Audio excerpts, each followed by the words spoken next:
Good morning students. आज की class में हम फर्स्ट क्लास के बच्चों के लिए हिंदी सब्जेक्ट की वीडियो लेकर आए हैं। आज हम कौन सा सब्जेक्ट पढ़ेंगे स्टूडेंट्स? यस, आज हम हिंदी सब्जेक्ट पढ़ेंगे। और हिंदी में हम क्या पढ़ेंगे? हिंदी सब्जेक्ट का चैप्टर नंबर 3, जो कि क्या है? शब्द, जिसे आप क्या कहते हो? वर्ड। क्या कहते हैं स्टूडेंट्स? वर्ड। ठीक है स्टूडेंट्स, तो अब हम ये शुरू करते हैं। स्टूडेंट्स, हम सबसे पहले पढ़ते हैं शब्द की परिभाषा कि शब्द क्या होते हैं, शब्द कैसे बनते हैं। तो आइए शुरू करते हैं। दो या दो से अधिक वर्णों को मिलाकर शब्द बनाए जाते हैं। मेरे साथ रिपीट कीजिए। दो या दो से अधिक वर्णों को मिलाकर शब्द बनाए जाते हैं। आप सभी को पता है ना कि वर्ण क्या होते हैं, जैसे कि कै, ख, ग, ये सब क्या होते हैं? वर्ण होते हैं, जिसे आप पिछली क्लास में पढ़कर आए हो। प्रत्येक शब्द का अर्थ होता है। देखिए स्टूडेंट्स कि शब्द कैसे बनते हैं? दो या दो से अधिक वर्णों से मिलकर, और प्रत्येक शब्द का कोई ना कोई अर्थ होता है।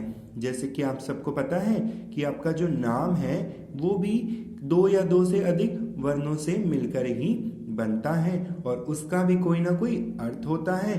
उसी प्रकार हर शब्द का अर्थ होता है। तो सबसे पहले हम देखते हैं। तो देखिए, कै, मैं, ले। अगर हम इनको इकट्ठा लिख दें तो ये बन जाएंगे कमल। देखिए कितना आसान था। मेरे साथ रिपीट कीजिए। कै, मैं, ले, क्या बन जाएगा? कमल। ठीक है, आप सबने कमल का फूल तो देखा होगा ना। कमल का फूल दिखने में कितना सुंदर होता है, और ये सभी को अपनी ओर आकर्षित भी करता है। तो आप सभी ने कमल का फूल देखा होगा। तो आइए एक बार फिर से पढ़ते हैं। कै, मैं, ले, कमल। देखा कितना आसान था। अब हम अगली पिक्चर पर चलते हैं। अगली में क्या है? कै, ले, मैं, कलम। कलम को हम आसान भाषा में पेन भी कहते हैं। आप सभी ने पेन देखा होगा, यूज भी किया होगा। तो हम इन सबको क्या कहते हैं? पेन। एक बार फिर से रिपीट कीजिए। कै, ले, मैं, कलम। ठीक है स्टूडेंट, सभी को समझ आया? तो अब हम इसकी नेक्स्ट पार्ट पर चलते हैं। देखिए स्टूडेंट्स, नेक्स्ट क्या लिखा हुआ है? ले, कै, मैं। अब ये शब्द तो हमें समझ नहीं आ रहा ना, तो हम इसके बारे में और पढ़ते हैं। ले, कै, मैं का कोई अर्थ नहीं होता, इसलिए शब्द बनाते समय सही वर्णों का ही प्रयोग किया जाना चाहिए। देखिए, अब इसका कोई अर्थ नहीं तो ये शब्द भी नहीं, तो इसीलिए हमें शब्द बनाते समय क्या करना चाहिए? सही वर्णों का प्रयोग करना चाहिए। समझे आप सभी? तो आओ अब हम देखते हैं कि कितना समझे हैं आप।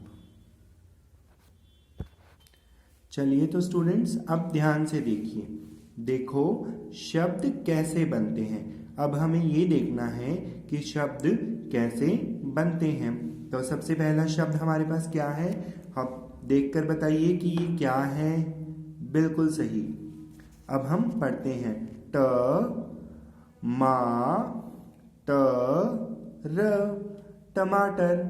कितना आसान था। दोबारा रिपीट कीजिए मेरे साथ साथ। ट, मा, ट, र, टमाटर। देखा कितना आसान था। तो इसने क्या शब्द बनाया मिलकर? टमाटर। कितना आसान है। ट, मा, ट, र, टमाटर। देखा कितना आसान था। तो अब हम अगले पर चलते हैं। तो हम अब इसको भरेंगे भी। कैसे? मेरे साथ साथ कीजिए।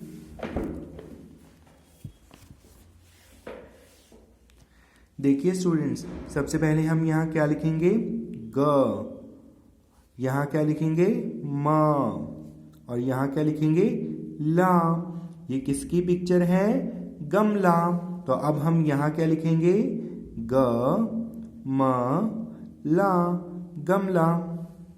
ठीक है स्टूडेंट्स, समझ आया आप सभी को? तो रिपीट कीजिए मेरे साथ, ग म ला गमला। अब हम नेक्स्ट फोटो को देखते हैं कि इसमें क्या लिखा हुआ है। अगले चित्र में क्या है देखिए, ये इसे क्या कहते हैं, तो आइए इसे भरते हैं। आप सभी को पता है ना, क ल श, तो ये मिलकर क्या बनाते हैं, कलश।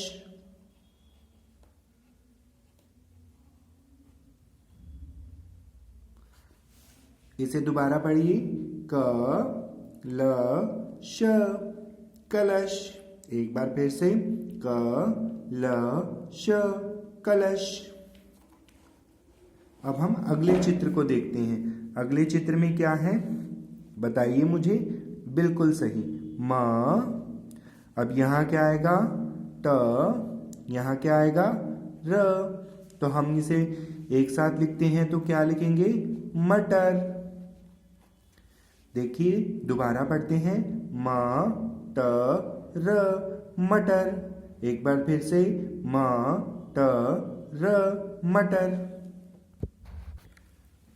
हाँ जी, तो स्टूडेंट्स अब आप आ जाइए नेक्स्ट पेज पर। नेक्स्ट पेज पर क्या है, चित्र को शब्द से मिलाओ। यानी कि हमें अब क्या करना है, चित्र देखकर उन्हें उनसे शब्द को मिलाना है। तो स्टार्ट करते हैं। सबसे पहले कौन सा चित्र है बताइए मुझे जल्दी। ये किस चीज का चित्र है, आप सभी को पता है ना? वेरी गुड, सही उत्तर। ये एक शलजम का चित्र है। शलगम कहाँ है, तो आइए मिलाते हैं। यहाँ से हम पेंसिल रखेंगे और यहाँ पर इसे मिला देंगे।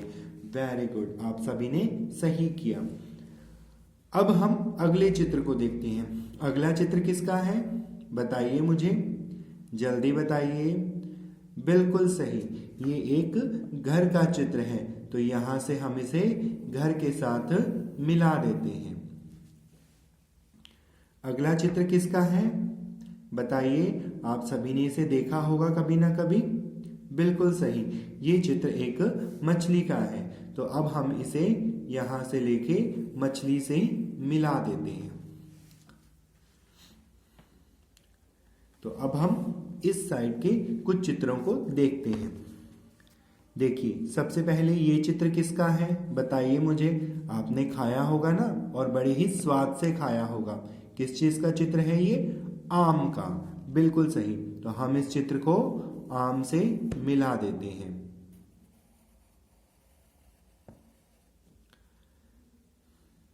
अब हम अगले चित्र पर चलते हैं। ये किस चीज का चित्र है, गाय का। बताइए मुझे किस चीज का चित्र है, गाय का। तो अब हम इसे गाय से मिला देते हैं। अब हम अगले चित्र पर चलते हैं। अगला चित्र किसका है बताइए मुझे। आपने बहुत बार इसे बजते हुए देखा होगा बहुत सी जगह पर। बिल्कुल सही, ये ढोलक का चित्र है। तो अब हम इसे ढोलक से मिला देते हैं।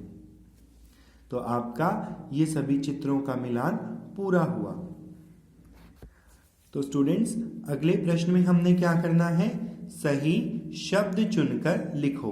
हमें सही शब्द को चुनकर लिखना है। तो अब हम पहले चित्र में देखते हैं। ये किस चीज का चित्र है बताइए मुझे, बताइए जल्दी। बिल्कुल सही, ये एक जग है। तो हम यहाँ क्या देखते हैं, जग यहाँ लिखा हुआ है। तो अब हम इसे यहाँ क्या लिख देंगे, जग। अगले चित्र की ओर चलते हैं। ये क्या है, एक थर्मस। बिल्कुल सही, ये क्या है, एक थर्मस। तो हमें यहाँ थर्मस लिखा हुआ मिल रहा है, ये रहा। तो ये एक थर्मस का चित्र है। तो हम यहाँ थर्मस लिख देते हैं, थ रे मैं से, थर्मस। देखा कितना आसान था। ये किस चीज का चित्र है स्टूडेंट्स बताइए मुझे। बिल्कुल सही, ये एक हाथी का चित्र है। हाथी आप सबने देखा होगा कितना बड़ा होता है, और हाथी की सवारी भी की होगी। तो इसमें से हाथी कहाँ है, ये रहा। ह ह को आ की मात्रा और थी, हाथी, तो हम यहाँ क्या लिख देते हैं, हाथी। ठीक है स्टूडेंट्स, तो आपका तीसरा पार्ट यानी कि तीसरा अध्याय पूरा होता है। आप सब अपनी अपनी बुक्स में इसे भरिए और इसे लर्न भी कीजिए और अच्छी तरह से रिवाइज यानी कि दोहरा कर देखिए और शब्दों को समझने का प्रयास कीजिए। Thank you very much.